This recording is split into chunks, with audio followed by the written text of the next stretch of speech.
Ok. Então a gente finalmente descobre o que aconteceu com os navios de Franklin, o Erebus e o Terror. Parece que a história deveria acabar aí, certo? Seria o final lógico, né? Mistério resolvido, fim da história. Mas é aí que a coisa fica estranha. A obsessão pelo Ártico não acaba, ela só muda de forma. Exato. E o novo protagonista dessa saga é, assim, a pessoa mais improvável que se poderia imaginar. Completamente. Não é um oficial da Marinha, não é um cientista. É um cara chamado Charles Francis Hall. Um dono de uma pequena gráfica em Cincinnati, Ohio. Tipo, o que ele tem a ver com o Ártico? Nada. E em 1859, ele simplesmente decide que vai resolver o resto do mistério de Franklin. Abandona a família, a carreira e parte para o norte. A pergunta que fica é, por quê? O que leva um homem desses, sem nenhuma experiência, a achar que pode ter sucesso onde a maior marinha do mundo falhou? Essa é a grande questão. E a resposta, sabe? Ela muda tudo na história da exploração polar. Hall não era um aventureiro no sentido tradicional. Ele era um obcecado. Uma obsessão quase religiosa, pelo que eu entendi. Exato. Ele tinha essa convicção de que alguns dos homens de Franklin ainda estavam vivos vivendo entre os Inuit. Então, enquanto a Marinha Real o procurava por navios e diários, Ele procurava por gente, por sobreviventes. ele representa uma nova espécie de explorador, o amador movido por uma paixão que não segue regra nenhuma. E o plano dele para fazer isso era completamente maluco para a época. Maluco é pouco. Ele não tinha um navio, não tinha financiamento, o plano era basicamente pegar carona num baleeiro, pedir para ser deixado numa ilha congelada e, assim, ir morar com os Inuit. Simples assim. Aprender a língua, os costumes, como caçar focas, tudo. A ideia de um homem branco ocidental fazer isso voluntariamente era... Impensável. E vale dizer que não foi nada romântico. Os diários dele, dos primeiros tempos, mostram um sofrimento imenso. Ele sentia nojo da comida, do cheiro, De tudo, né? de tudo. Ele era paranoico, achava que iam roubá-lo, matá-lo. Foi um processo brutal de desaprender tudo o que ele conhecia como civilização para poder sobreviver. Mas ele insistiu. Ele entendeu uma coisa que o John Ray já tinha sacado, mas que a Marinha Britânica ignorou. A chave para o Ártico não era a tecnologia, era o conhecimento. E os Inuit eram os donos desse conhecimento. Certo, então ele está lá nesse processo de adaptação, aprendendo com seus guias, um casal Inuit, Joe e Hannah, que viram figuras centrais em toda a história. Isso. Mas ele sofre um baque logo de cara, né? Ele achava que ia usar uma rota famosa, o tal Estreito de Frobisher, E descobre que os mapas estavam errados. completamente errados. Com Joe e Hannah, explora a área e descobre que é só uma baía gigante sem saída. O que já mostra, logo de início, que o conhecimento oral dos Inuits era muito mais preciso que a cartografia de Londres. Sem dúvida. Para um cartógrafo, um erro era uma questão de reputação. Para os Inuites, um erro geográfico era a diferença entre a vida e a morte. E é aqui que a história dá uma virada de cinema. Frustrado, ele começa a fazer o que foi fazer ali: conversar, ouvir histórias. E ele encontra a avó do Joe, uma anciã chamada Ukjoksinunyo, que já tinha quase 100 anos. E ela começa a contar histórias que ouviu quando era criança sobre a chegada dos primeiros homens brancos. Pensa na cena. Ele numa tenda de pele de foca, mal entendendo a língua. E essa senhora começa a descrever eventos do passado distante. Ela fala que primeiro vieram 2 navios. Anos depois, 3 navios. Depois muitos. E fala de 5 homens da tripulação que foram capturados e nunca mais vistos. Peraí, isso soa muito familiar. Exatamente. Hall fica de cabelo em pé. Ele corre para os livros de história dele e confirma. Martin Frobisher, o explorador inglês, fez 3 viagens para aquela exata região no século XVI. E as viagens batem? Perfeitamente. A primeira com 2 navios, a segunda com 3 e a terceira com uma frota. E os registros de Frobisher mencionam, claro, 5 marinheiros que desapareceram. Uau! Então ela está basicamente recitando um diário de bordo de 300 anos atrás, que foi passado de boca em boca por 9 gerações. É inacreditável, né? É uma mudança de paradigma. Naquele momento, Hall percebe que as lendas dos Inuit não eram só folclore. Eram dados, eram um arquivo vivo. Um mapa histórico muito mais preciso que qualquer coisa impressa na Europa. Isso. Se eles podiam preservar uma história por 300 anos com essa fidelidade, o que eles não saberiam sobre a expedição de Franklin que tinha desaparecido há pouco mais de uma década? Aquilo validou toda a missão dele. Toda. Ele parou de ver os Inuit como guias e passou a vê-los como os verdadeiros bibliotecários do gelo. Então, com essa chave, a tradição oral, ele consegue resolver o mistério. Ele não encontra sobreviventes, que era a esperança dele, mas encontra as evidências mais concretas até então. Ele passa anos viajando com os Inuit que o levam aos locais exatos onde os homens de Franklin morreram. Ele encontra os túmulos, os esqueletos. Tudo. E ouve os relatos em primeira mão dos Inuit que viram os homens morrendo de fome, de escorbuto. Ele se torna a maior autoridade mundial no assunto e essa fama o leva ao seu próximo e último capítulo. Que é a Expedição Polaris. Agora ele é famoso. O governo americano decide bancar ele. Mas o objetivo muda, né? Muda completamente.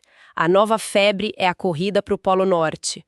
Em 1871, Hall recebe o comando do navio Polaris com a missão de ser o primeiro homem a chegar ao topo do mundo. Ele finalmente tem o que sempre quis. Um navio, tripulação, reconhecimento. Mas o que era para ser um momento de glória vira um pesadelo. Um pesadelo. O navio era um barril de pólvora de egos. Como assim? Imagina a cena. Você tem Charles Hall, o comandante, um civil autodidata obsessivo. Aí você tem o Dr. Emil Bessels, o cientista-chefe alemão, um acadêmico que se acha superior a todo mundo. E que desprezava o Hall. Totalmente. E para completar, Sidney Budington, o capitão do navio, um balieiro veterano, mestre do gelo, que não suporta receber ordens de um amador como Hall. Nossa, que combinação. O navegador George Tyson escreveu no diário dele que havia uma atmosfera de conspiração e ódio desde o primeiro dia. Receita para o desastre.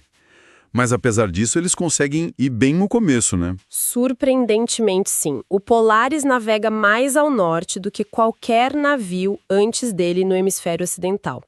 Eles alcançam a latitude 82 graus e 11 minutos norte. Um recorde. Hall devia estar eufórico. Muito. Ele faz uma pequena viagem de trenó, volta para o navio super animado, achando que o polo está logo ali.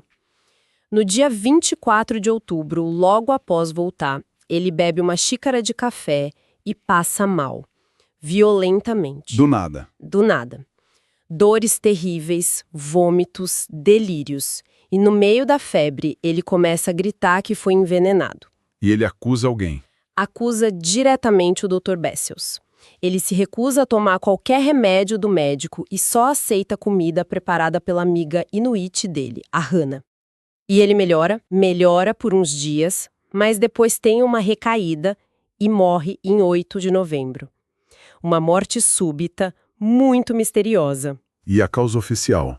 O inquérito a bordo, conduzido pelos homens que ele acusou, concluiu que foi apoplexia, um derrame. Caso encerrado. Mas a história não acaba aí. Nem perto. Quase 100 anos depois, em 1968, um biógrafo do Hall, Chauncey Loomis, convencido de que tinha algo errado, viajou até o Ártico e exumou o corpo dele. Que estava preservado no gelo. Perfeitamente preservado no solo congelado. Loomis coletou amostras do cabelo, das unhas e mandou para análise. E o resultado? Chocante.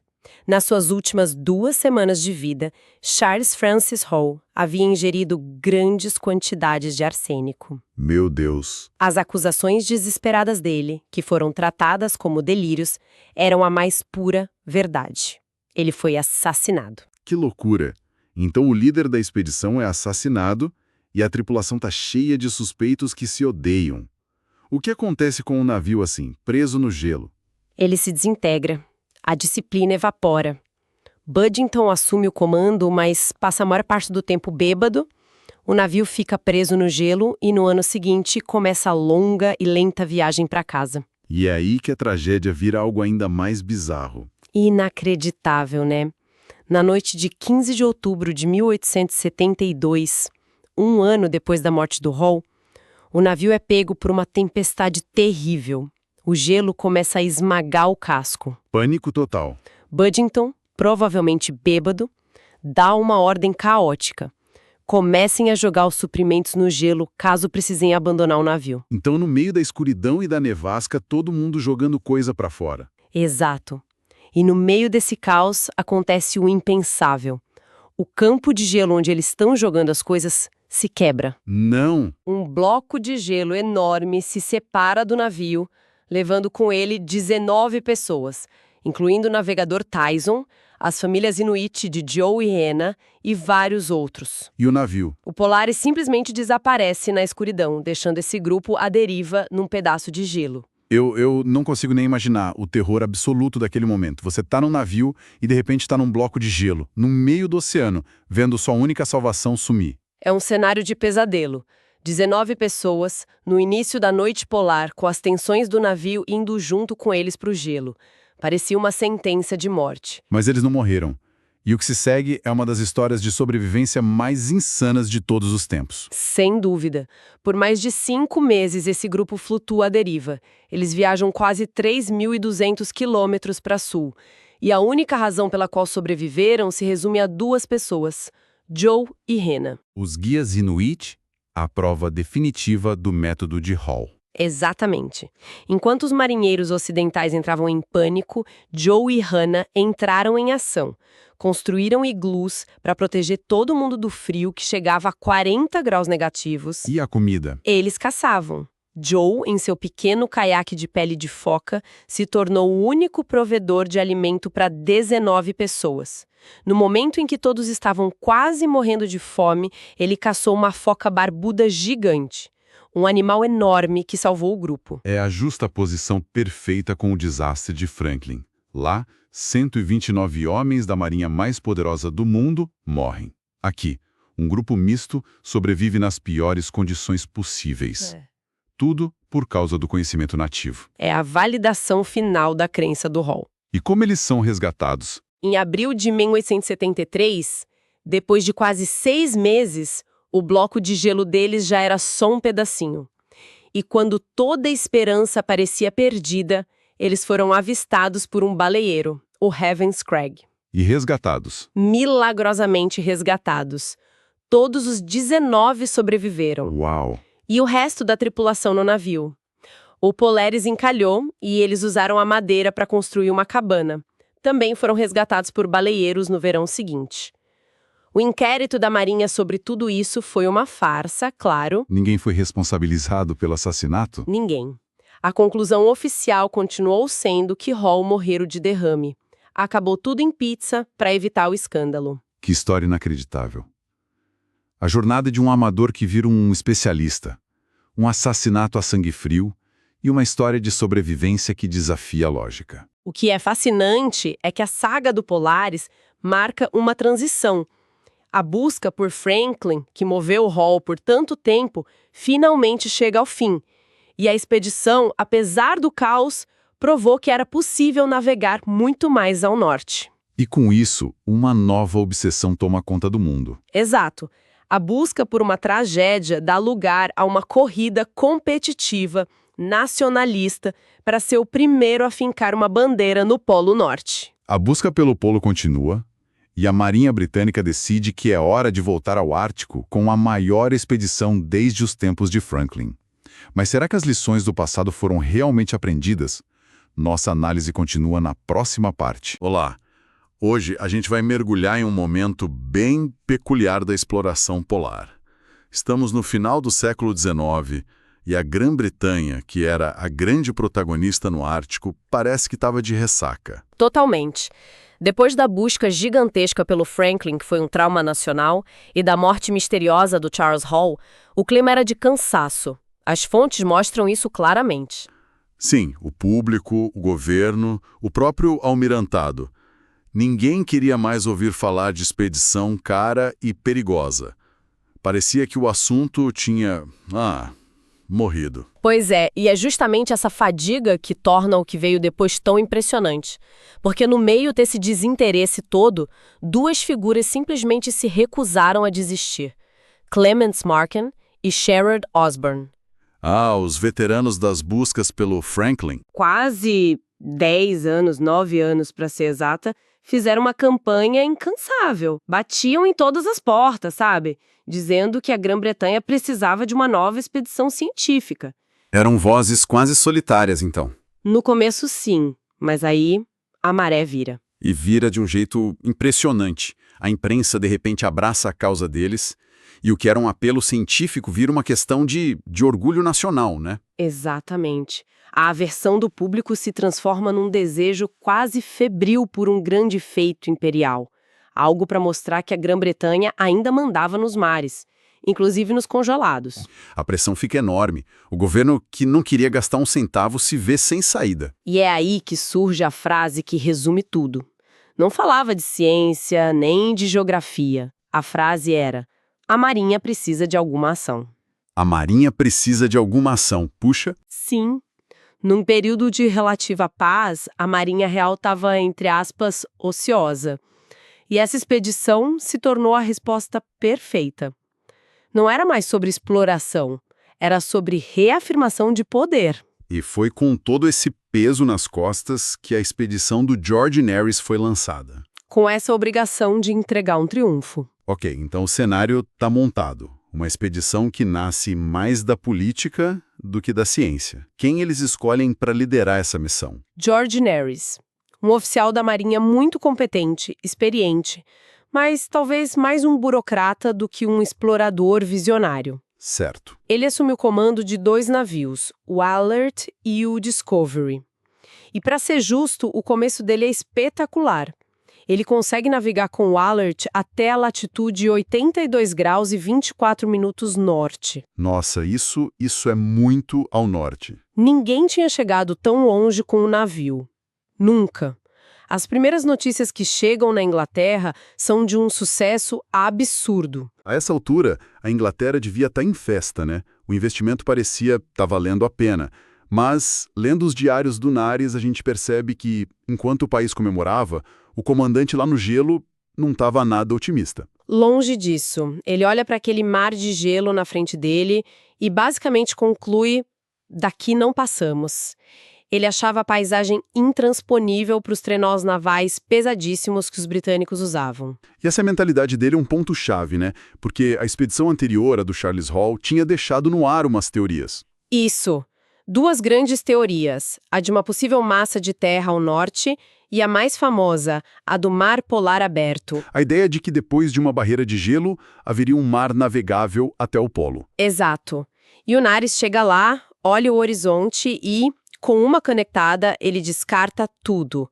Diz que são mitos, ilusões. Peraí? Então ele chega mais longe do que qualquer um na história. Só para dizer que não tem mais nada para ver?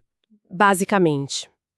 Essa postura cética, quase pessimista, vai definir todas as decisões desastrosas que viriam a seguir. Entendi. Ele fecha a porta para as possibilidades que motivaram a expedição. E com o mar congelado, a única opção é... a pé. com os trenois. Exatamente. Aí ele começa a planejar a primavera. A estratégia era dividir as forças para cobrir mais terreno. Faz sentido. Ele organiza algumas equipes. Uma, liderada por um oficial chamado Aldrich, iria explorar a costa de Grantland. A outra, a equipe principal, o time dos sonhos, seria liderada por ninguém menos que Clements Markham. O mesmo cara que fez campanha pela expedição por 9 anos. Ele mesmo. E a missão dele era a que toda a Inglaterra esperava: marchar para o Polo Norte e conquistá-lo para o Império. Parece um roteiro de filme. Mas é aqui que uma falha que estava escondida desde o começo explode. E não é um monstro, não é uma tempestade, é uma doença. O escorbuto. E o que é mais chocante analisando as fontes, não é que eles tiveram escorbuto. O chocante é que eles não deveriam ter tido. Isso não foi um acidente, foi um erro crasso de planejamento, quase uma negligência. Como assim? A essa altura da história já não se sabia como prevenir o escorbuto? Eu sempre penso em suco de limão, vitamina C. Pois é, a Marinha já usava suco de lima, que era menos eficaz que o de limão, mas usava. O problema era a mentalidade. Eles achavam que o suco processado e armazenado por meses resolvia tudo. Mas eles ignoraram o que outros exploradores já sabiam. Que outros? O Dr. John Rae, um escocês. Décadas antes, ele passou invernos no Ártico sem um único caso de escorbuto. O segredo? Qual era? Ele aprendeu com os inuites. Caçava e comia carne fresca, vísceras, coisas que a cultura civilizada da Marinha Britânica achava bárbaras. Espera um pouco, você está me dizendo que a solução ou um método muito mais eficaz já era conhecido, já tinha sido testado, mas a marinha mais poderosa do mundo ignorou por... Orgulho, por tradição, por uma fé cega nos próprios métodos. A ideia de que os, entre aspas, selvagens saberiam mais sobre sobrevivência do que eles era impensável. Nossa, isso é... É uma arrogância que se provou quase fatal. Eles encheram os navios com carne enlatada, biscoitos e suco de lima de eficácia duvidosa e mandaram os homens para o ambiente mais hostil da Terra. As equipes de trenó mal começaram a jornada e os homens começaram a cair, um por um. Gengivas sangrando, dores terríveis, uma fraqueza que impedia de dar um passo. E a situação só piorava. Eu li um detalhe nas fontes sobre as condições que é brutal. Além da doença, tinha o peso. Ah, sim. A umidade da respiração e do suor dos homens dentro das tendas condensava e congelava durante a noite. As roupas, os sacos de dormir, tudo virava um bloco de gelo. É um detalhe terrível, mas que ilustra o inferno que eles viviam. Toda manhã eles tinham que gastar uma energia preciosa tentando quebrar o gelo da própria roupa de cama. E isso tinha uma consequência prática, né? O peso. Devastadora. O peso que cada homem já tinha que arrastar era um absurdo, uns 48 quilos. Já é muita coisa. Mas com todo esse gelo extra, o peso por homem, segundo os registros do Markham, saltou para 216 libras, quase 98 quilos. 98 quilos. Isso é o peso de um homem adulto. E eles tinham que arrastar isso no gelo, doentes de escorbuto. É desumano. É fisicamente impossível. O milagre é que alguém tinha sobrevivido. E muitos quase não sobreviveram. A jornada do Markham para o norte virou uma marcha da morte. Eles não estavam mais explorando, estavam tentando se arrastar de volta para o navio. Foi um fracasso total. Em termos de objetivo, sim, uma catástrofe. Mas, no meio desse desastre, eles conseguiram uma coisa. Por pura teimosia e sofrimento, eles alcançaram a latitude 83 graus 20 minutos e 26 segundos norte. Não chegaram nem perto do polo, mas... Estabeleceram um novo recorde de norte mais extremo. Exatamente. E esse pequeno detalhe seria crucial para a história que eles contariam quando voltassem. Então a expedição volta para a Inglaterra. Fracassada, doente, a recepção deve ter sido péssima, imagino. Longe disso. Pelo menos no começo, não. A máquina de propaganda do Império entrou em ação. E qual foi a narrativa? O foco não foi no fracasso, em chegar ao polo ou no desastre do escorbuto. Foi no recorde.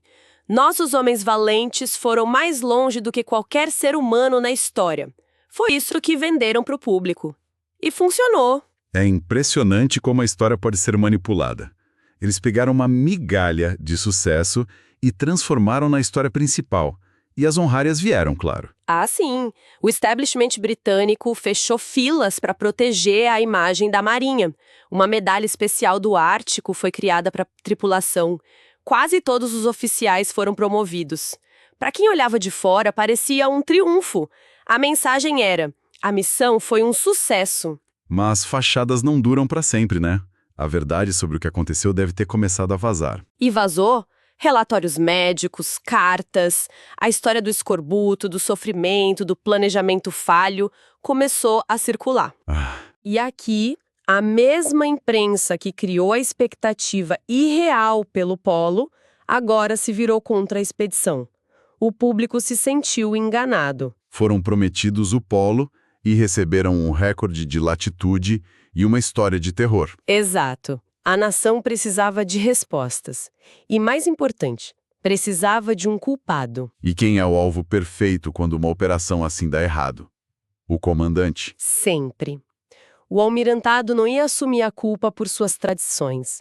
A Royal Geographical Society não ia admitir que promoveu uma missão mal concebida.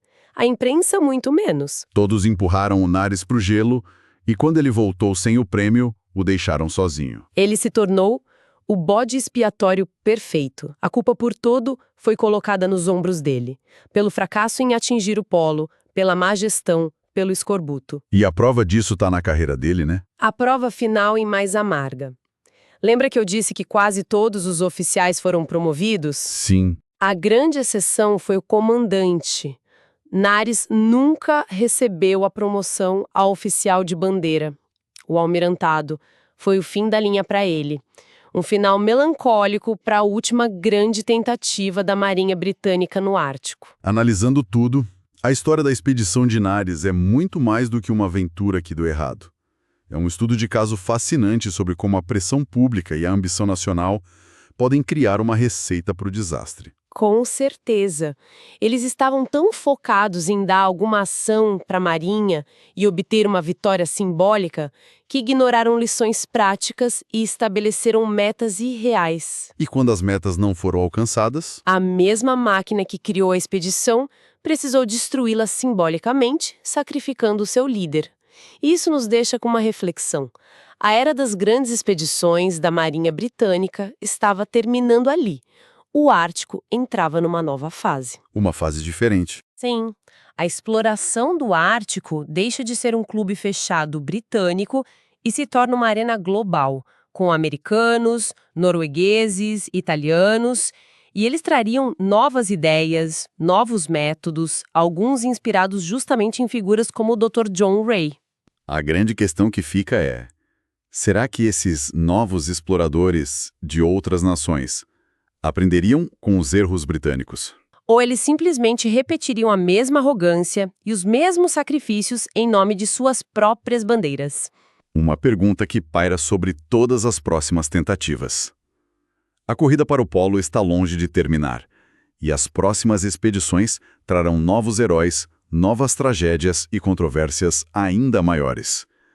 Continuaremos essa análise na próxima parte. No final do século XIX, a exploração polar estava, assim, numa encruzilhada.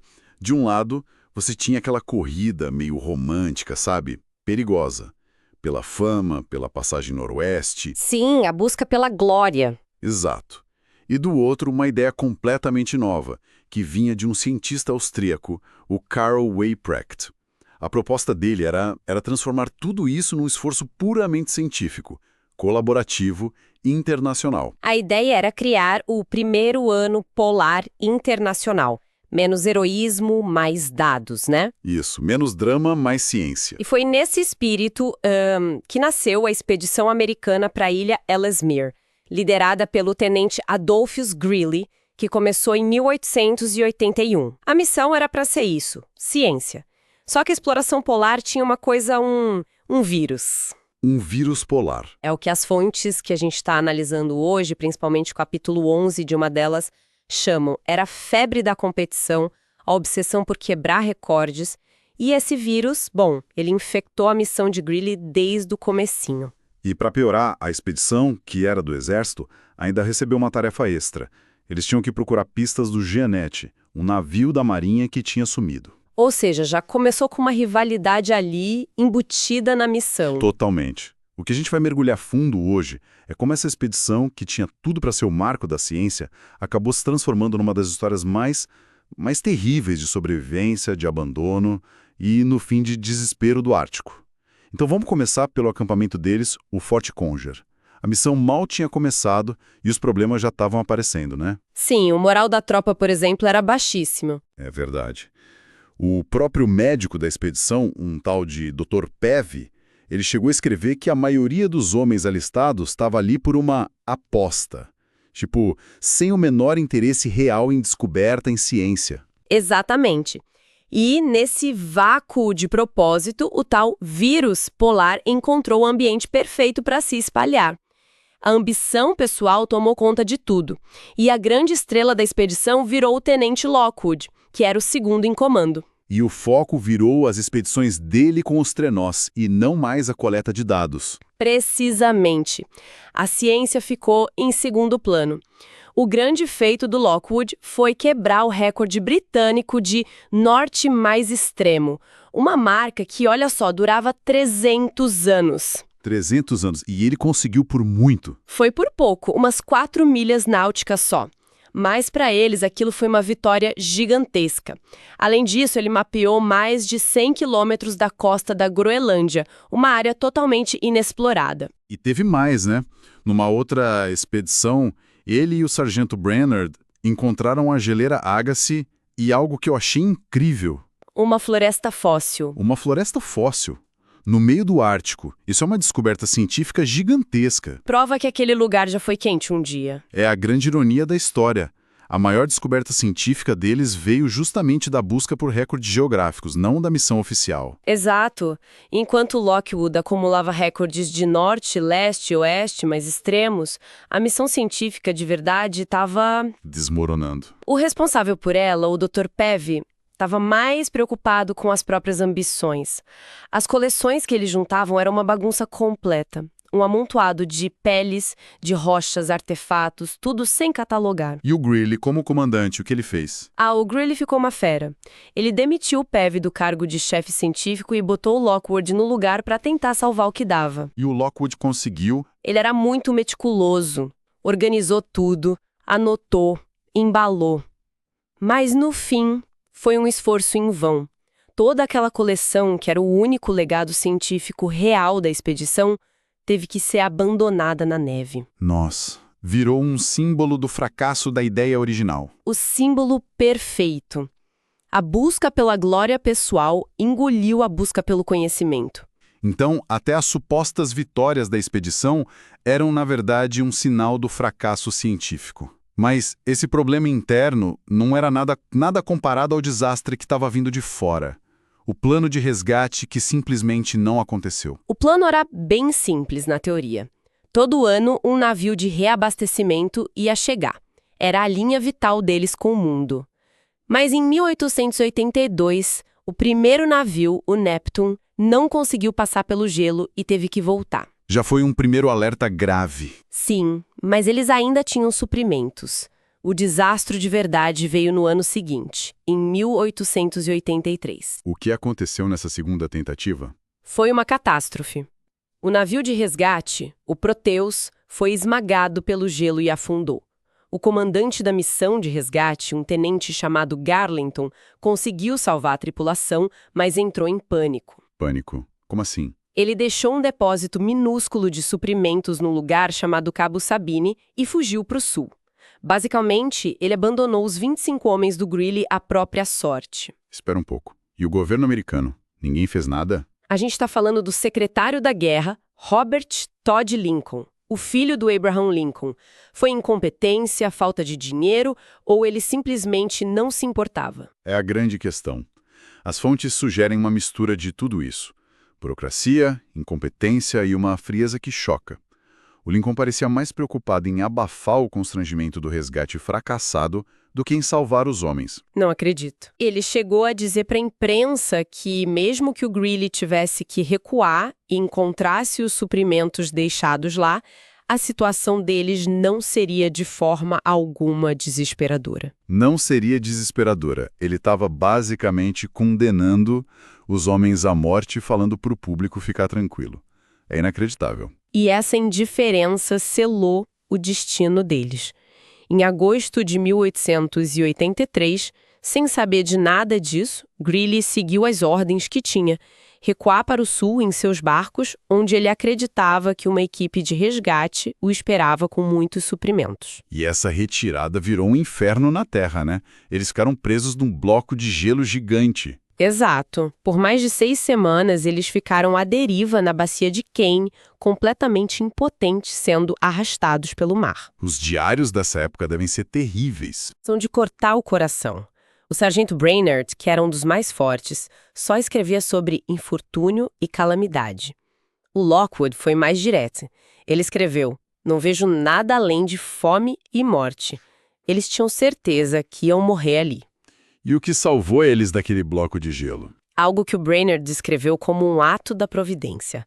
O bloco de gelo em que eles estavam bateu com tudo num iceberg que estava encalhado perto da costa. Nossa! O impacto quase destruiu eles, mas deu a chance de finalmente chegar em terra firme, na ilha Ellesmere. Foi um milagre, mas que levou eles para uma situação talvez ainda pior. É difícil até de imaginar. 25 homens exaustos, um dos lugares mais inóspitos do planeta, com pouquíssima comida, quase nada de combustível e a longa e escura noite do inverno ártico prestes a começar. E a única coisa que mantinha eles de pé era a esperança. A esperança de que iam encontrar um depósito farto de suprimentos esperando por eles no Cabo Sabine. Uma esperança que foi destruída. Brutalmente. Ao chegarem lá, Greely encontrou o que o Garlington tinha deixado. A decepção foi avassaladora. Em vez de centenas de rações, eles encontraram migalhas, suficiente para poucas semanas, não para um inverno inteiro. Ali, a ficha caiu. Eles estavam abandonados. E o destino ainda tinha uma última crueldade, né? Eles encontraram pedaços de jornais velhos, junto com os suprimentos. Sim, e num desses jornais, um artigo de um veterano do Ártico criticava duramente o plano de resgate do governo. E previa exatamente o desastre que eles estavam vivendo. É inacreditável. É uma crueldade que parece roteiro de filme de terror. Eles estavam lendo a própria necrologia antes de morrer. A partir daí, a morte virou rotina. O primeiro a morrer foi um homem chamado Cross, de escorbuto. Depois, outros foram morrendo, um a um. Teve o caso do soldado Ellison, que teve os pés e as mãos tão congelados que a carne apodreceu, deixando os ossos expostos. E com a fome extrema, veio o colapso da sociedade. A comida virou a única coisa que importava. E o roubo de comida se tornou o crime capital. A paranoia devia ser insuportável. Todo mundo desconfiando de todo mundo. E a suspeita logo caiu sobre um soldado. Charles B. Henry. Quem era esse cara? Um homem misterioso. Mais tarde descobriram que o nome dele era falso, que ele era um criminoso foragido. E ele começou a roubar a comida descaradamente. Pão, camarão, o que tivesse ao alcance. A situação só piorava.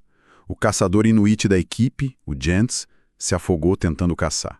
Foi uma perda tripla. Exato, perderam um homem, seu caiaque e o melhor rifle que eles tinham. A fome ficou tão absurda que os homens começaram a roer a lona dos sacos de dormir. E isso leva ao clímax da desintegração moral, né? A decisão de Greely. Exatamente. Henry foi pego roubando de novo e de novo. Greely sabia que se não fizesse algo drástico, a anarquia ia tomar conta. Então, em 5 de junho, ele tomou uma decisão terrível. Ele deu a ordem de execução. Deu uma ordem secreta aos seus 3 sargentos de confiança. Se Henry fosse pego roubando mais uma vez, eles deveriam executá-lo. E eles fizeram isso. No dia seguinte, Henry foi pego. Os sargentos o levaram para longe e atiraram nele. Greely escreveu no diário justificando: qualquer outra atitude seria uma leniência fatal. Nossa, um oficial do exército americano ordena a execução sumária de um dos seus homens. É o fim da civilização.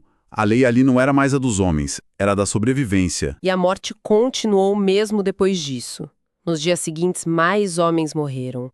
No solstício de verão, 21 de junho, só restavam 7 homens vivos.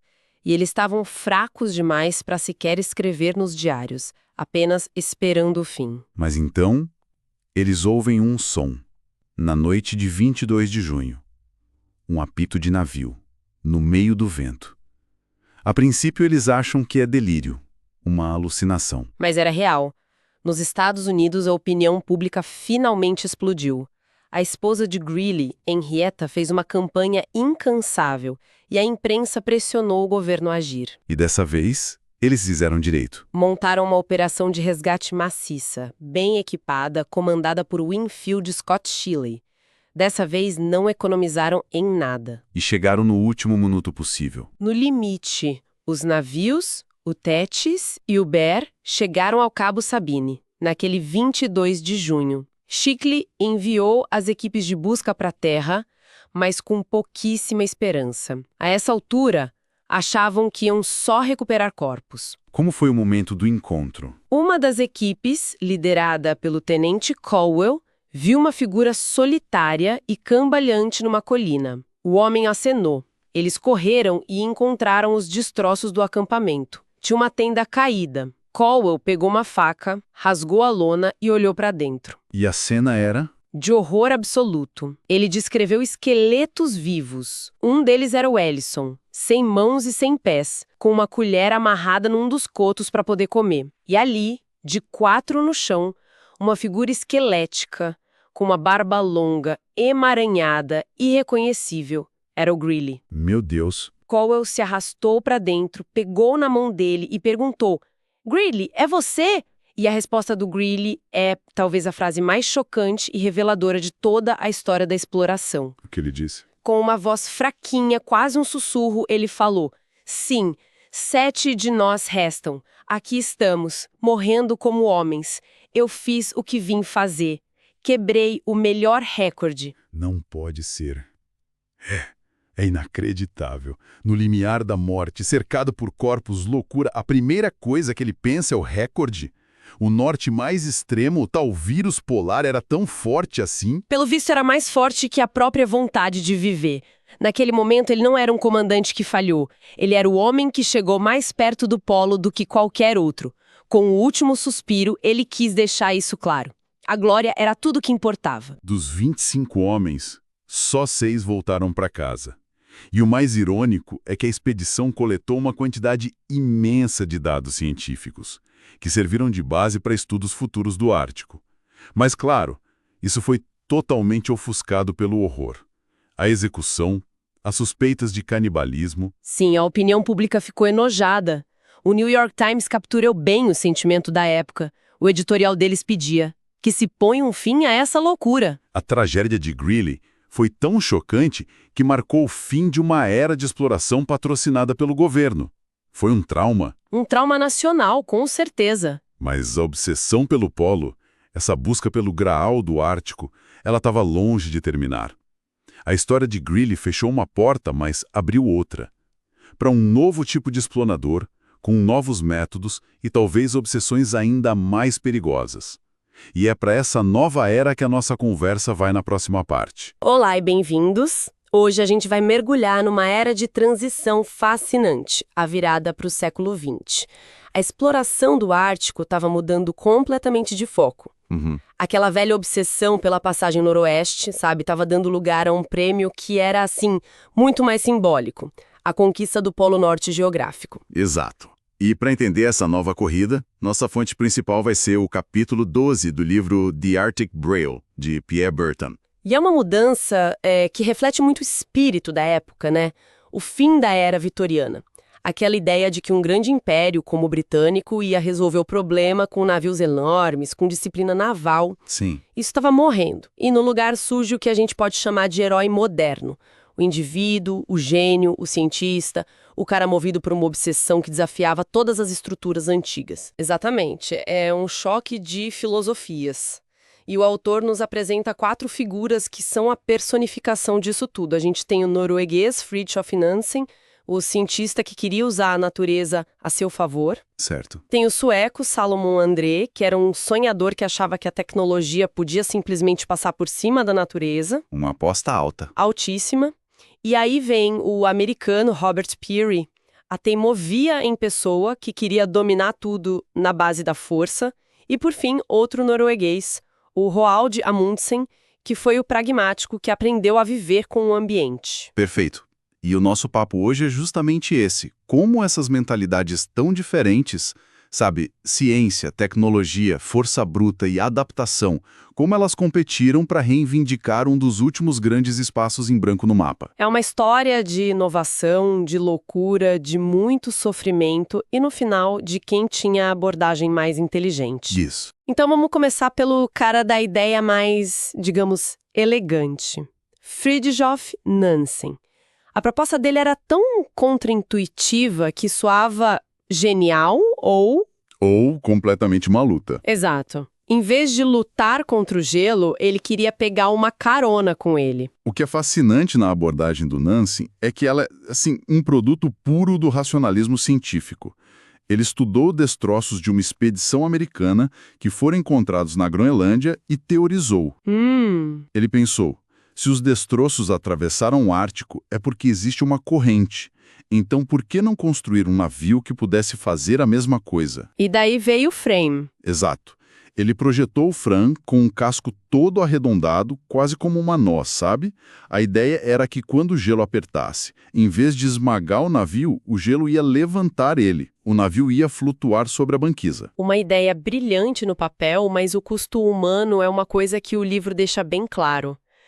Nansen escreve no diário sobre a partida, sobre deixar a esposa e a filha pequena, a Liv. Sim, essa parte é pesada. A citação é de partir o coração. Ele escreve: o que eu não teria dado naquele momento para poder voltar atrás. Isso me faz pensar, sabe? Que tipo de pessoa consegue sentir isso e mesmo assim seguir em frente? É a mentalidade do explorador daquela era. É uma mistura de dever nacional, ego científico e uma convicção quase religiosa na própria ideia. Mas essa convicção, claro, foi testada. E como foi? Depois de mais de um ano à deriva, o Nansen percebeu um problema nos cálculos. A corrente não ia passar exatamente sobre o polo. Iria levar o Frame para perto, mas não perto o suficiente para ele. E é aí que a genialidade dele parece dar lugar a um tipo de, sei lá, loucura controlada.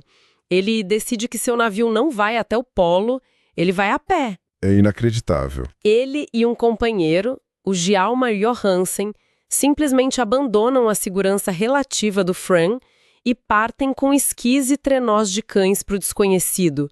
Isso me parece ainda mais arriscado que o plano original. E era. Muito mais. A partir daí a história vira um épico de sobrevivência. A descrição da jornada deles é brutal. Eles avançavam num mundo todo branco, silencioso, sem nenhum ponto de referência. Um pesadelo. Para sobreviver, eles tiveram que fazer o impensável. Matar os cães mais fracos, um por um, para alimentar os cães mais fortes e ir a eles mesmos. O Nansen escreveu no diário, e eu cito de novo, não sabemos onde estamos e não sabemos quando isso vai acabar. É o desespero total. Nossa. O homem da ciência é confrontado pelo caos absoluto da natureza. Eles não chegaram ao polo, mas chegaram mais ao norte do que qualquer ser humano antes deles. E a saga da volta é tão impressionante quanto a ida. Sim. Quase um ano e meio depois de deixar o navio, eles chegam, por puro acaso, na terra de Francisco José. E lá, sozinhos, eles constroem uma cabana de pedras e peles de morsa e sobrevivem a um inverno inteiro. Caçando ursos polares e morsas com equipamentos super primitivos. Incrível. A sobrevivência deles foi quase um milagre, mas um milagre baseado em conhecimento prático, muita resistência e uma dose de sorte. Eles foram resgatados por uma expedição britânica só no ano seguinte. Uau! Nansen provou que a teoria da deriva estava em grande parte correta e, de quebra, escreveu um manual de como sobreviver nas piores condições que se pode imaginar. Mas, na mesma época, tinha gente que achava que todo esse sofrimento era desnecessário. Que a tecnologia podia simplesmente sobrevoar esses problemas, né? Literalmente sobrevoaram no caso do Salomon Andrei e sua ideia de ir ao Polo Norte de balão. Se a história do Nansen é um épico científico... A do André parece uma tragédia saída de um livro do Júlio Verne. Exatamente. O André era o engenheiro e a expedição dele é o reflexo de uma fé quase cega na tecnologia, bem típica da virada do século. A ideia parecia simples, né? Simples demais. Encher um balão de hidrogênio, o Eagle, e flutuar calmamente até o polo. O problema é que um balão não tem direção. Ele contava com umas cordas guias super complexas para tentar dirigir o balão, algo que nunca tinha sido testado de verdade em condições árticas. E a comunidade de exploradores não comprou muito a ideia, né? O livro cita que o general americano Adolphus Greely, um veterano do Ártico, chamou os exploradores escandinavos de dementes. Uma acusação bem forte. Mas olhando hoje, talvez ele tivesse um ponto. O André, no entanto, era um ótimo vendedor da própria ideia. Ele rebatia os críticos dizendo: arrisquei 3 vidas do que vocês chamam de tentativa imprudente. E vocês arriscaram quantas? Um navio cheio. Ele se via como um pioneiro moderno, mais eficiente. Só que a realidade do Ártico não se importa com discursos, né? Nem um pouco. E a realidade bateu rápido e com força. O voo foi um desastre desde o começo. Logo na decolagem, as cordas guia que eram essenciais para a direção se enroscaram e se partiram. Acabou a direção ali. Exato. Eles viraram passageiros e não pilotos. Para piorar, o nevoeiro e a umidade começaram a congelar na lona do balão, acumulando centenas de quilos de gelo e forçando ele para baixo. O sonho aéreo durou pouco mais de 65 horas. A gôndola de Vimy, onde eles viajavam, começou a bater no gelo, primeiro de leve, depois com pancadas cada vez mais violentas. O diário do André descreve isso de forma seca, quase clínica. Até a anotação final. Isso. A última anotação foi: pulamos do balão. E o silêncio depois disso deve ter sido ensurdecedor. O fim do sonho. A partir daquele momento, eles não eram mais aviadores. Eram só 3 homens perdidos no gelo. A imagem que o autor pinta é desoladora. 3 homens, de pé, ao lado da carcaça da sua maravilha tecnológica, num mar de gelo flutuante e instável, a mais de 300 quilômetros de qualquer terra firme. É o fracasso total da aposta na tecnologia pura, sem um plano B, sem o conhecimento prático do Nansen. E falhou da forma mais espetacular e trágica possível. Eles ainda tentaram uma marcha desesperada para o sul, arrastando trenós pesadíssimos com equipamentos totalmente inadequados. Os corpos e os diários só foram encontrados por acaso 33 anos depois. 33 anos! A história deles vira um alerta sobre a arrogância de achar que a tecnologia por si só pode conquistar a natureza. Certo. Então, se a ciência do Nansen teve seus limites e a tecnologia do André falhou catastroficamente, o que resta? Talvez a pura e obstinada força de vontade humana? E isso nos leva direto ao americano Robert Peary. Peary. Ele é uma figura complexa. Peary era a personificação da determinação. A reputação dele era tão grande que a tripulação do Frame, enquanto estava presa no gelo, ao avistar 2 figuras humanas no horizonte, a primeira suposição foi: é o Peary. Exatamente. Ele era quase uma força da natureza, um mito no norte. O homem que sempre voltava. Sim, essa é a mitologia heróica em torno dele. Mas o livro também mostra o lado sombrio dessa determinação. Ele era visto por muitos como um tirano, alguém que usava e explorava os inuits sem dar o devido crédito. E era extremamente duro com os próprios homens, incluindo seu assistente de longa data, o Matthew Hanson. Essa força de vontade tinha um custo humano altíssimo. Principalmente para os outros, mas para ele também. Para ele também. E tem um episódio no livro que ilustra isso de uma forma chocante. Depois de uma jornada terrível, Hanson foi ajudar o Peary a tirar as botas, que estavam congeladas nos pés dele. Ai. E ao puxar as meias, vários dedos do Peary simplesmente se quebraram e saíram junto, presos na pele congelada. Meu Deus, que horror! E o Hanson ficou chocado, né? Ele perguntou: meu Deus, tenente, por que não me disse que seus pés estavam congelados? E a resposta do Peary. A resposta diz tudo sobre ele. Diz tudo. Ele respondeu: não há tempo para mimar homens doentes na trilha. Além disso, alguns dedos não são muito para se chegar ao polo. Nossa! Isso revela uma mentalidade onde o objetivo é tão absoluto que o próprio corpo vira uma ferramenta descartável. Não é sobre ciência nem sobre tecnologia. É sobre conquista a qualquer preço. Mas isso é admirável ou é simplesmente irresponsável? Quero dizer, um líder que se mutila dessa forma vira um fardo para a equipe, não? Até que ponto a obsessão pessoal justifica colocar todo mundo em risco? Essa é a grande questão sobre o Peary. Para ele, não existia essa linha. O objetivo era a única coisa que importava. E essa mentalidade de dominar o ambiente pela força contrastava radicalmente com a abordagem de outro explorador que estava agindo na mesma época, quase nas sombras. Um homem que provou que trabalhar com o ambiente era bem mais eficaz. Muito mais. E esse é o Roald Amundsen, o cara que parece que assistiu aos shows de horrores dos outros, anotou tudo e criou o plano perfeito. Exato. Enquanto Peary estava obcecado com o polo, o Amundsen estava quietinho realizando outro feito monumental.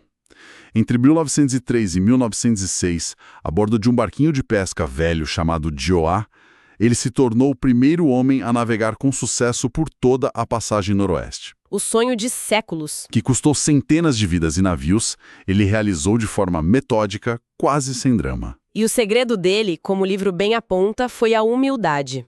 Em vez de chegar com aquela mentalidade europeia de nós sabemos o que é melhor, ele fez o oposto. Ele passou 2 invernos vivendo com os Inuit Netsilik, aprendendo com eles. E não era um aprendizado superficial. Ele aprendeu quais peles de caribu usar e como costurar para fazer roupas que eram infinitamente superiores à lã europeia, que congelava com o suor. Entendi. Ele aprendeu a construir iglus de forma eficiente, um abrigo muito melhor que as tendas frágeis, e, o mais importante, ele virou um mestre na arte de conduzir trenós de cães. Não pela força bruta, mas pela técnica que os inuits usavam há gerações. Ou seja, ele entendeu que os povos que viviam ali há milênios talvez soubessem 1 ou 2 coisas sobre como sobreviver no Ártico. Parece óbvio, né? Mas foi uma revolução na mentalidade da exploração. Foi a diferença crucial. O sucesso do Amundsen na passagem noroeste não foi uma história de sobrevivência desesperada. Foi um triunfo da competência, da preparação e da adaptação cultural. Ele encerrou um capítulo da história justamente quando a corrida final pelo polo, dominada pela obsessão do Peary, atingia seu ápice. Então, no fim deste capítulo, a gente tem o cenário todo montado. 4 homens, 4 filosofias bem diferentes. O Nansen com sua abordagem científica e elegante. O André com a aposta trágica na tecnologia. O Peary com sua força de vontade brutal, obsessiva. E o Amundsen com seu sucesso silencioso baseado na adaptação e no aprendizado. O que nos deixa com uma pergunta para refletir, né? Todos eles foram movidos por orgulho nacional, ambição, curiosidade. Mas o que define o heroísmo nesse contexto? Boa pergunta. É a grandiosidade da ideia do Nansen, mesmo que incompleta. A audácia do André, mesmo que suicida. A resistência sobre-humana do Peary, mesmo que tirânica. Ou a competência silenciosa, quase burocrática do Amundsen. É uma ótima reflexão. O que constitui sucesso quando o custo, seja em sofrimento, seja em obsessão, é tão absurdamente alto? Exato. A própria definição de grande explorador estava em jogo. E a história está longe de acabar aqui. A corrida final e super controversa ao polo, que envolve o Peary e outro explorador, o Dr. Frederick Cook, se transforma numa das disputas mais amargas e confusas da história. Sim, é um emaranhado de acusações e mistérios. E é isso que a gente vai começar a desvendar na nossa próxima conversa. Bem-vindos! Hoje nós vamos mergulhar no clímax de uma das maiores obsessões geográficas da história, a controversa corrida ao Polo Norte. É isso aí. Pensem no início do século XX. O mundo parecia quase todo mapeado, mas aquele ponto no topo do globo, o tal Graal Ártico, continuava intocado. Uma miragem de gelo. Exato. E no centro dessa corrida final temos 2 figuras cujas histórias se chocam de uma forma, assim, espetacular. De um lado, Robert Peary, o explorador metódico, implacável, obcecado pelo polo por mais de 20 anos. E do outro, Frederick Cook, um médico mais afável, aventureiro e cuja jornada surpreendeu todo mundo. E a nossa missão aqui, com base nos capítulos finais da nossa fonte, é justamente desvendar os eventos das expedições deles, a disputa amarga que veio depois e o legado, bem ambíguo, que os 2 deixaram. E o que é fascinante nessa história é que ela desafia a nossa expectativa de um final heróico, sabe? Não é uma historinha de triunfo. É um drama muito complexo sobre ambição, sobre evidências, no mínimo questionáveis, No mínimo. e também sobre o papel da opinião pública e da imprensa na construção de heróis e vilões. A fonte resume isso de uma forma perfeita e até meio melancólica. Diz que a busca termina não com estrondo, mas com um gemido longo, desagradável e muitas vezes ridículo. Nossa, uma citação incrivelmente pessimista. Sugere que, em vez de um final glorioso, o que a gente tem é uma briga cheia de acusações e ego. Isso muda completamente a nossa perspectiva sobre esses exploradores, né? Totalmente. Vamos começar a desvendar isso.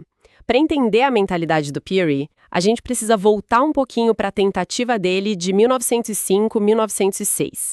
Ali ele estabeleceu um novo recorde de norte extremo, mas mesmo assim falhou. E a angústia dele é palpável no diário. Ele escreveu algo como: "O jogo acabou. Meu sonho de 16 anos acabou. Lutei bem, mas não consigo realizar o impossível." É de cortar o coração. Essa sensação de fracasso é o combustível para o que vem a seguir. Ele sente que o tempo está se esgotando.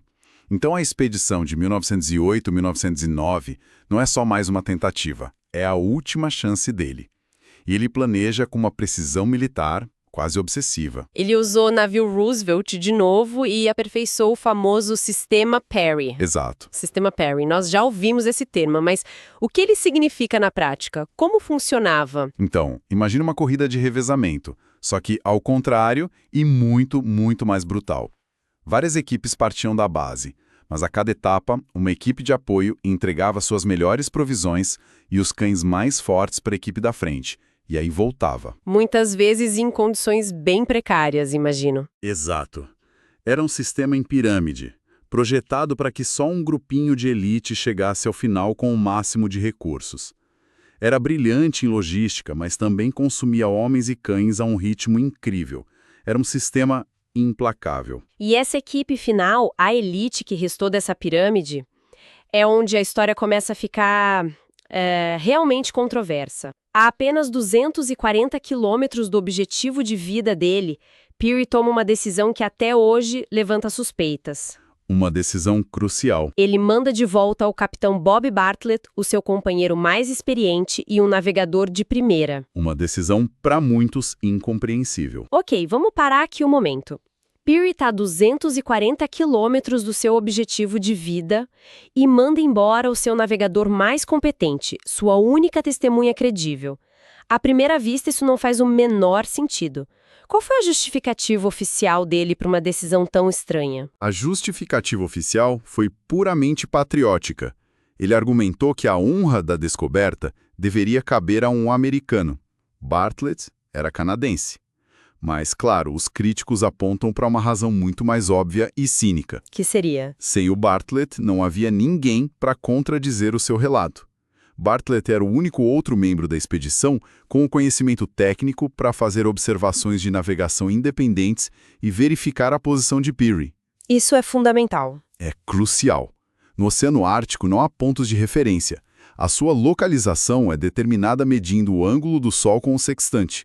É um processo complexo. Sem a confirmação do Bartlett, que era um mestre navegador, a reivindicação do Peary dependia inteiramente dos seus próprios cálculos. Ele se tornou, deliberadamente, a única testemunha da própria conquista. Fica bem estranho. A velocidade deles dobra milagrosamente.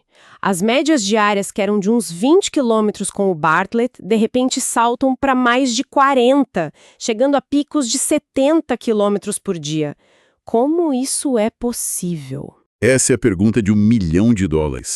O próprio Matthew Hanson descreveu mais tarde um caminho surpreendentemente fácil, com gelo liso, o que ele chamou de Avenida Polar. O que não bate com nada que a gente sabe sobre o Ártico, né? Exato.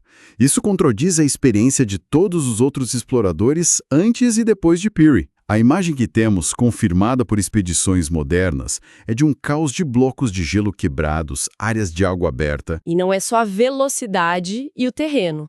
Tem também a questão da rota. Exatamente. Peary afirma ter viajado praticamente em linha reta, o que é considerado fisicamente impossível. A deriva constante da placa de gelo força qualquer viajante a fazer desvios constantes. Ralph Plaisted, que chegou ao polo em 68 de Snowmobile, calculou que os desvios adicionaram quase 500 quilômetros à jornada dele. Nossa! A reivindicação do Peary de uma rota direta simplesmente não se alinha com a física do ambiente. E o momento do suposto triunfo? Eu acho isso uma das partes mais bizarras da história. É totalmente anticlimático. Ele afirma estar exausto demais para sentir qualquer euforia. Zero celebração. Nenhuma. Segundo o diário, ele chegou, plantou umas bandeiras, dormiu por 4 horas, fez umas observações e começou a viagem de volta. Eu não consigo entender. 20 anos de obsessão, de quase morte. E quando ele finalmente chega, ele dorme. É um comportamento profundamente atípico. Será que ele estava só esgotado, como alegou? Ou, como sugerem os céticos, talvez ele estivesse desapontado com o que encontrou, ou não encontrou. O que é ainda mais estranho é o que acontece quando ele volta para o navio. O silêncio. Um silêncio enigmático. Aos companheiros, ele se limita a dizer que a viagem foi inteiramente satisfatória e que não foi totalmente mal-sucedido. Ele não diz conseguimos. Durante semanas, ele evita até o Matthew Hanson, o homem que esteve com ele lá. Isso não condiz com alguém que acabou de realizar o sonho de uma vida. De jeito nenhum. E enquanto Pierre regressa com esse segredo, o mundo está prestes a ser abalado por uma notícia vinda de um personagem completamente diferente. Vamos falar da estranha odisseia do Dr. Frederick Cook. Um contraste gritante com o Pierre. Sim, a fonte o descreve como afável, charmoso, mas também notavelmente descuidado com a verdade. Cook é o oposto do metódico Peary. Ele é um aventureiro, talvez um pouco vigarista. Em 1907, ele vai para o Ártico numa viagem de caça e, de repente, no meio do caminho, decide que vai tentar chegar ao Polo na primavera de 1908, um ano antes do Peary. Uma decisão super impulsiva, com equipe mínima. E a jornada dele, segundo o próprio relato, é uma façanha de resistência. Só com 2 companheiros Inuit, ele afirma ter alcançado o Polo em 21 de abril de 1908. Mas a reivindicação polar é quase ofuscada pela incrível jornada de volta. Sim. Ele e os companheiros ficam perdidos no Alto Ártico por 14 meses, sobrevivendo da caça, enfrentando o inverno numa caverna de gelo. Uma história de sobrevivência por si só. Independentemente de ele ter chegado ao Polo ou não, temos que reconhecer essa proeza. Sobreviver a um inverno ártico, perdido, vivendo da terra, é uma das maiores histórias de sobrevivência de todos os tempos. Mostra uma resiliência quase sobre-humana. Sem dúvida. Mas, tal como Peary, Cook toma uma decisão que mina a sua própria reivindicação. Uma decisão talvez ainda mais bizarra. É verdadeiramente inexplicável. Antes de voltar para a civilização, ele afirma ter deixado seus instrumentos, diários e os cálculos originais numa caixa, com um caçador chamado Harry Whitney, na Groenlândia. Ele se distancia voluntariamente da única prova que ele tinha. É um erro não forçado monumental. E é aqui que a corrida se transforma numa batalha pública, numa guerra de mídia. Em setembro de 1909, Cook anuncia sua conquista ao mundo. Ele é o primeiro. Poucos dias depois, o telegrama de Peary chega. E a reação do Peary é imediata e brutal. Cook não fez. E assim começa uma das mais ferozes campanhas de difamação da história. Não se trata mais de exploração, né? Vira relações públicas. Precisamente. A imprensa se divide. O New York Herald apoia o Cook. Ele é o underdog, o homem do povo. Mas o New York Times e, crucialmente, a National Geographic Society se alinham com o Peary, o explorador deles. Então, não se trata apenas de fatos, mas de quem conta a melhor história e quem tem os aliados mais poderosos. Exatamente. A National Geographic Society tinha sua reputação em jogo. A máquina do Peary, bem financiada e com muitas conexões, entra em ação para desacreditar o Cook de todas as formas possíveis. E eles encontram munição para atacar o Cook, certo? A credibilidade dele já tinha algumas fissuras. Sim, e a equipe do Peary explora isso. Uma alegação anterior do Cook de ter sido o primeiro a escalar o Monte McKinley é desmentida. Depois, 2 homens aparecem afirmando que Cook os contratou para fabricar observações astronômicas falsas. A credibilidade de Cook começa a ruir, e o golpe de misericórdia vem da Europa. Sim, da Universidade de Copenhague. Cook, sob pressão, envia alguns documentos para análise. O problema é que ele não envia os diários originais, mas cópias. A comissão analisa e solta um veredito demolidor. Afirmam que os documentos não constituem prova alguma de que ele chegou ao Polo. Com o Cook completamente desacreditado, acontece o que a fonte chama de uma curiosa inversão de lógica. Não se trata de avaliar as provas de Peary, mas, se um é falso, o outro tem de ser verdadeiro. É isso. Exatamente. A busca pelo Polo era uma questão de orgulho nacional. A América precisava ter conquistado o Polo. Com o Cook desmascarado, a sociedade se agarrou ao Peary como única opção. Então a vitória do Peary não vem da força das suas provas, mas do colapso do rival. E as instituições oficiais seguiram essa lógica. Seguiram. Uma investigação do Congresso americano acaba sendo superficial. A famosa verificação da National Geographic Society consistiu numa conversa informal de poucas horas. Mesmo assim, com base nisso, ele é oficialmente reconhecido como o descobridor do Polo Norte. E no fim, a reputação de ambos fica manchada para sempre. O Cook tem a carreira arruinada e o legado do Peary. Embora celebrado por décadas, o legado dele também não resiste ao escrutínio moderno. Críticos como Dennis Rawlings analisaram os registros e concluíram que a reivindicação é mais ficção do que fato. Hoje, a Enciclopédia Britânica já não afirma que ele descobriu o polo, mas que ele é geralmente creditado pela descoberta. A grande busca termina, afinal, numa névoa de dúvida permanente. Exatamente. Essa névoa nos leva à reflexão do pós-fácil, que é uma mudança de perspectiva muito interessante. Começa com uma citação de Tennyson. Não há nada que vale a pena viver além de ter o nome inscrito na Carta do Ártico. Isso realmente captura a motivação por trás de tudo isso, não é? Sem dúvida. A imortalidade. Os mapas do Ártico se tornaram um registro de quem tinha poder, dinheiro e ambição. A gente olha o mapa e vê a história nos nomes. Península de Grinnell, Golfo de Boothia, Cabo Morris Gilsut, nomes de fabricantes de gin, banqueiros, príncipes, gravados para sempre na paisagem. É um gráfico da imortalidade. Mas o ponto central do pós-fácil é a grande ironia e a omissão crítica nesses mapas. Quem não está lá? Os povos Inuit. Os nomes deles não estão nos mapas. Mas o seu conhecimento, a sua presença, estão por toda parte, invisíveis para nós. Foram eles que ensinaram aos exploradores brancos a sobreviver num ambiente que, de outra forma, os teria matado. E não é um exagero dizer isso. A fonte é muito clara. Foram os Inuit que ensinaram o John Ray a construir iglus. Foram eles que alimentaram a expedição de John Ross por anos.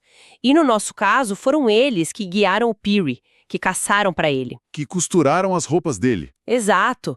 Okiá, Outa, Eigingua e Siglo não eram só ajudantes. Eles eram a tecnologia viva que tornou a expedição possível. Essa é a reflexão final e poderosa da fonte. Os Inuit não se preocupavam com conceitos como fama ou imortalidade no mapa. Eles tinham seus próprios nomes para as terras, nomes ligados à vida, à cultura deles. A ausência deles nos nossos mapas não é uma perda para eles. Exato. Não é perda deles que o mapa os ignore, é nossa. Uma forma incrivelmente poderosa de concluir essa saga. Mostra que na busca por glória, os exploradores podem ter ignorado o mundo que já existia ali. Isso deixa uma reflexão para quem nos ouve. Ao pensarmos nos grandes feitos da exploração, que contribuições invisíveis poderemos estar esquecendo em outras histórias de descoberta. Agradecemos a quem nos ouviu.